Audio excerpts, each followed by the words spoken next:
exactly does Apple have to do? Well, this stems back to a decision that was made earlier in the month where the judge ruled in Samsung's favor, saying that it didn't infringe on Apple's patents.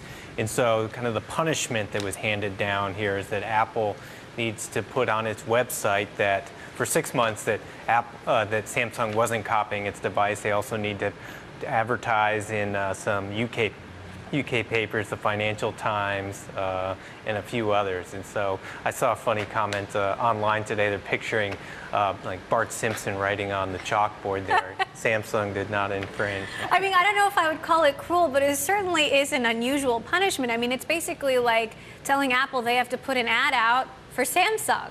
I know. Well, it's funny also because where it came from when this judge ruled in Samsung's favor, it wasn't necessarily the most positive of ruling. It said that Samsung and Apple would never be confused with one another because Samsung's tablet is not as cool, quote unquote. So. I love that. It's so ironic. I mean, is this firm? Is this something that could get reversed?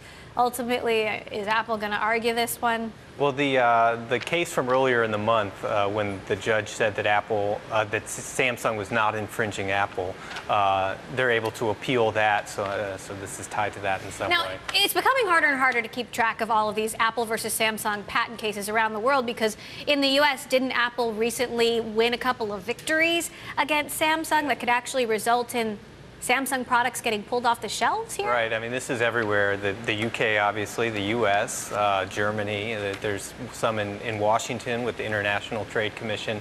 And so this is just, the latest ruling in this ongoing global patent war that we're talking about all the time.